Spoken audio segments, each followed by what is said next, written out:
చాలామంది అర్జునుడు గొప్పవాడా లేదా కర్ణుడు గొప్పవాడా అని చర్చిస్తూ ఉన్నారు ఈ మధ్యకాలంలో. ఇప్పుడు మనము అర్జునుడు, కర్ణుడు వీళ్ళ ఇద్దరి గురించి మాట్లాడుకునేటప్పుడు వీళ్ళిద్దరూ కూడా కుంతీపుత్రులే, సమవుజ్జీలే, ఎటువంటి సందేహము లేదు. ఇప్పుడు వీరి గురించి మాట్లాడుకునేటప్పుడు మనం కొన్ని విషయాలు తెలుసుకోవాలి. ఒకటవది విరాట్ యుద్ధము.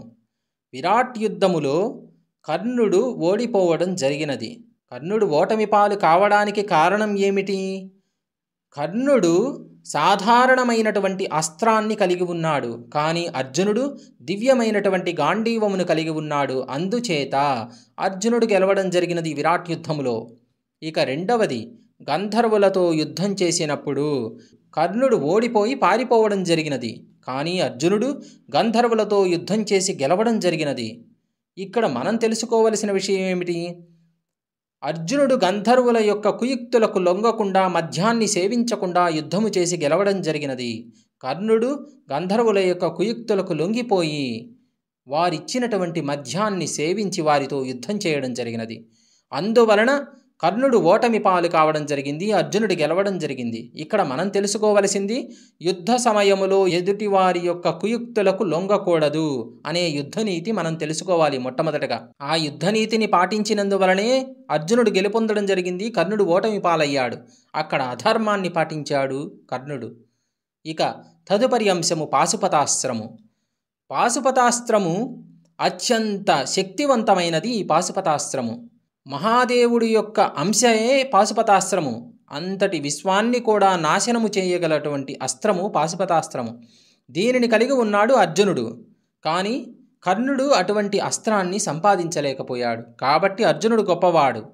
ఇక్కడ మనం తెలుసుకోవలసింది, అర్జునుడు పాశుపతాస్త్రాన్ని సంపాదించినప్పటికీ దానిని ఉపయోగించలేడు. అది నిరుపయోగమే. ఎందుకు చెబుతున్నానంటే అది నిరుపయోగమని, పాశుపతాస్త్రము విశ్వము యొక్క నాశనాన్ని చెయ్యగలదు. కాబట్టి మహాదేవుడు ఎట్టి పరిస్థితుల్లో విశ్వనాశనాన్ని కోరుకోడు.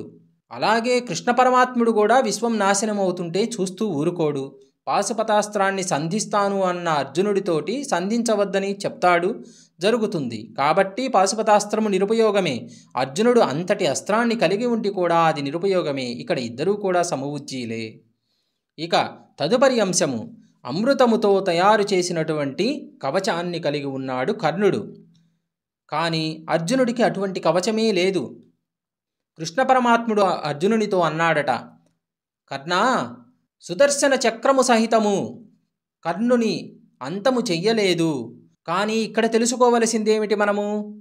అమృతము అనేది మనిషి యొక్క ప్రాణములను తీయలే. అంటే అమృతము తాగినటువంటి వ్యక్తులు కానీ అమృతమును ధరించాడు కాబట్టి, తయారు చేసిన కవచాన్ని ధరించాడు కాబట్టి దానిని గౌరవించడము కోసముగా సుదర్శన చక్రము వెనుదిరుగుద్ది. అక్కడ ధర్మాన్ని కాపాడడం కోసం మాత్రమే కృష్ణ పరమాత్ముడు కర్ణుని అంతం చెయ్యలేడు. అందుచేతనే ఇంద్రుడు మారు వేషములో వెళ్ళి అమృతముతో తయారు చేసినటువంటి కవచకుండలాలను తొలగించుకుని వస్తాడు. ఇక్కడ కర్ణుడు చేసినది ఏమిటి? దానము పేరుతో తనకు ఉన్నటువంటి కవచాన్ని వేరే వ్యక్తికి ఇచ్చేశాడు. ఇది ధర్మమా అధర్మమా అనేది కర్ణుడు యొక్క విచక్షణా జ్ఞానాన్ని బట్టి ఉంటుంది. తదుపరి అంశము నెయ్యి. ఒక చిన్న పిల్ల, మనం సినిమాల్లో కూడా చూస్తూనే ఉంటాము, నెయ్యి పడిపోవడం జరుగుతుంది. ఆ నెయ్యిని భూదేవి నుండి పిండి ఇస్తాడు కర్ణుడు. కర్ణుడు చేసిన తప్పులను కూడా మనం తెలుసుకోవాలి, ఎందుకు ఓటమి పాలయ్యాడు అనేది. ఇక్కడ కర్ణుడు దానగుణము ధర్మాన్ని మరిచిపోయేలా చేసింది ఆయన దానగుణము. కర్ణుడు దానగుణమును కలిగి ఉన్నాడే కానీ ధర్మాన్ని మరిచిపోయాడు. ధర్మం ప్రకారము భూమి మీద పడినటువంటి ఎటువంటి వస్తువును తీసుకోకూడదు తిరిగి. అటువంటిది భూమాతను పిండి, నెయ్యిని పిండి ఆ పిల్లకి ఇవ్వడం జరుగుతుంది. ఇక్కడ ధర్మాన్ని మరిచాడు కాబట్టే భూదేవి శాపానికి లోనయ్యాడు కర్ణుడు. తదుపరి పరశురాముడి చేతిలో కూడా శపించబడ్డాడు కర్ణుడు. గురువు నిద్రపోతున్నాడు, గురువు నిద్రాభంగం చేస్తే అధర్మం అవుతుందేమో అనుకున్నాడు. కానీ తేనెటీగ కుట్టినప్పుడు నెత్తురు వచ్చి ఆ గురువుకు నిద్రాభంగం అయితే అంతటి మహాపాపము ఇంకొకటి ఉండదు అనే విషయాన్ని మరచిపోయాడు. మరచిపోయి గురువుకి నిద్రాభంగం కలిగించకూడదు అనుకున్నాడే కానీ అంతకు మించిన మహాపాపం ఇది అవుతుందని భావించకుండా ధర్మాన్ని మరిచిపోయినందువలనే పరశురాముని చేతిలో కర్ణుడు శపించబడ్డాడు. అందరూ అనుకుంటారు కర్ణుడిని ఒంటరివాణ్ణి చేసి శపించడం జరిగింది అని అనుకుంటారు. కానీ అక్కడ జరిగింది ధర్మాధర్మముల యొక్క విచక్షణ జ్ఞానము మధ్య జరిగినటువంటి ఫలితాలే ఇవన్నీ కూడా.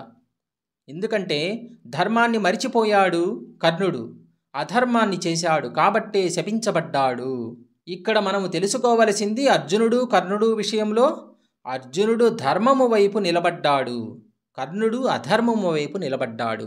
ఎంతటి గొప్ప దానగుణమైనప్పటికీ అధర్మము వైపు నించోవడం వలన కర్ణుడు అధర్మమే అవుతుంది.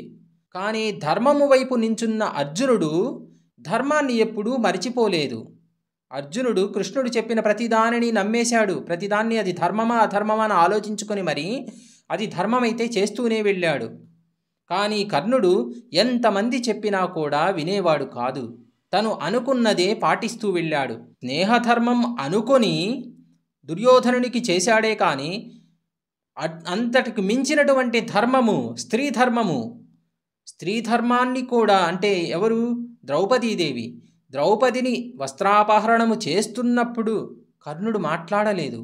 అది అధర్మం కర్ణుడు తీసుకున్నాడు. కాబట్టే కర్ణుడు ఓడింపబడ్డాడు కురుక్షేత్ర యుద్ధములో. ఇక్కడ మనం తెలుసుకోవలసినది ధర్మము అధర్మము దానగుణము ఈ మూడిటి మధ్య వ్యత్యాసము. దానగుణము ఉన్నప్పటికీ ధర్మమును పాటించనప్పుడు ఆ దానగుణం వృధానే అవుతుంది. ఇక్కడ దానగుణము చేసినప్పటికీ కర్ణుడు అధర్మానికి తోడుగా నిలబడ్డాడు కాబట్టే చరిత్రలో మిగిలిపోయాడు. ఎందుకని? పోరాడి ఓడిన యోధుడిగానే మిగిలిపోయాడు. అధర్మం పాలు నిలబడిన యోధుడుగానే నిలబడ్డాడే కానీ కర్ణుడు ఎప్పుడూ కూడా అర్జునుడి కన్నా ఒక కిందే ఉంటాడు. ఎందుకంటే ఈ విషయంలో ఇది ఒక్కటే మీరు తెలుసుకోవలసింది.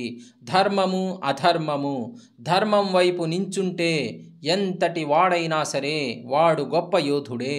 అధర్మం వైపు నించుంటే ఎంతటి గొప్ప యోధుడైనా అది వృధా ప్రయాసే అవుతుంది.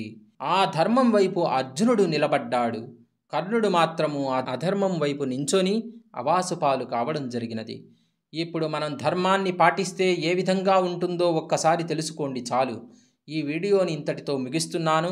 ఇంకా స్పష్టంగా సుస్పష్టంగా తదుపరి వీడియోల్లో చెప్పడం జరుగుతుంది. ఏదైనా తప్పులు ఉంటే మన్నించండి. ఏదైనా సలహాలు ఏదైనా కామెంట్ రూపంలో తెలియచేయండి. వాటిల్ని కూడా వివరించే ప్రయత్నం చేస్తాను.